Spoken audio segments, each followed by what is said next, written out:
Hi, my name is Taiga Joseph, and I'm a social worker here at Beth Israel. I have a client or a patient named Jennifer Carr who is here and was referred by the nurses because they're having a difficult time trying to help her. She got into a car accident and she's been having really bad reactions whenever the nurses try to give her IVs and treat her. A little bit of background about Jenny Carr.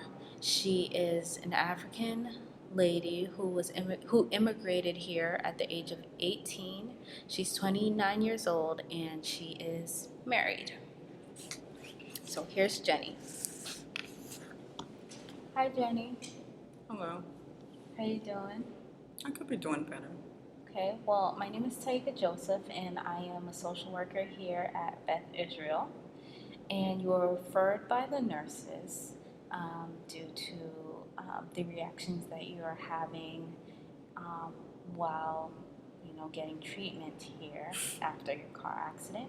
And I just want to review before we talk about anything. I just want to tell you the limits on confidentiality and what you need to know as a social worker. I need to tell you this. So basically, if you are in harm of yourself, others, children, elderly, disabled, and if I'm subpoenaed to go into court to talk about what we spoke about, I have to say it because then you would be in risk. If you're in risk of hurting anybody or me being subpoenaed, then I have to let you know or let people know. Other than that, everything between us will stay between us. Okay? So what would happen if you told the people in court? Would I go to jail? What would happen? Um, Not necessarily. It just depends on how our conversation goes, and it just depends on what goes on Okay. and what happens in the future. So I can't really say, if you would go to jail or not. Okay. Okay? So, can you tell me a little bit of what you think or the reason why you think you're in here? Well, um, I vaguely remember, but I just remember I don't like to be touched. Oh, okay. And when I was in the hospital, those nurses and doctors, they just come into your room and just start touching you and doing whatever, and they don't even say anything to me. Oh, So, okay. and I don't like that. Oh, okay. Well, nurses and doctors are here to assist you. So basically, they're just trying to help. Well, I don't like the way they touch me. I don't like to be touched at all. Oh, Why do they feel the need to always have to touch and grab me? I don't like that. well, they're just trying to insert the IV into your body and such. So that was the only reason why they were touching you. As far as I know, that's what they were telling me. Um, is there a reason why you don't like to be touched? Well, when I was back home, um, I excuse me, I'm sorry. You want to take a moment? I'm fine. Okay.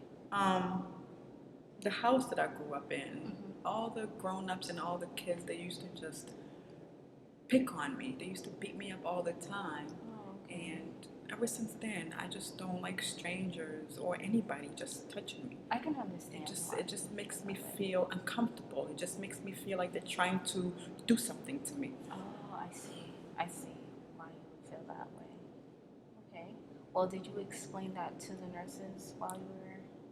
I don't remember because I was in a car accident, and all I can remember is being carried away to the hospital. And then when I woke up, I just had all these people just on me, touching me, and just, I don't know what they were doing to me. Were Were they hurting you in any way? Not that I can remember. I just remember being touched. I don't like that. Okay. How did you react when they were touching you? Well, I just start kicking, and I started screaming. I started yelling help. I just didn't know what was going on. Okay. All right. Because that's exactly what the nurses and the doctors were telling me that you were screaming and you were ultimately disturbing the neighbors around you who were also in the hospital. And they couldn't really understand why you were screaming help because you were in a safe place. I'm kind of cold. Isn't it kind of cold in here? It feels fine to me. Maybe it's a draft. Maybe you have the chills. I don't know. It's cold. It's cold in here. It's Okay. cold. You could just put on your jacket if you feel too No, cold. that's okay. That's okay. All right. It's okay. Well, we'll just continue on with this. So basically, like I was saying prior to that, the nurses and doctors were saying that you were yelling help and screaming very loudly, and they couldn't understand why you were doing this because you were in a safe place. So How do you know I was safe? well, in America, If you're in a safe place, it doesn't give people the right to just come in and start touching you like that. That's not right. okay. Well, can you tell me a little bit about how the hospital system works in your country? Well, in my country, you don't just go up to people and start touching them. That's not the culture. You you have to ask them first or tell them what's going on. You don't just walk So up to in them. the hospitals, they don't. If you're unconscious, what should they do? Wait until you are conscious again? Well, that part I don't remember. I don't know exactly, but I just didn't like the idea of waking up to it in a hospital bed and there's a bunch of people over you and just touching you and you don't know what they're doing. I don't know what they were doing to me. I can understand why you would feel that way. Let's direct into another path and talk about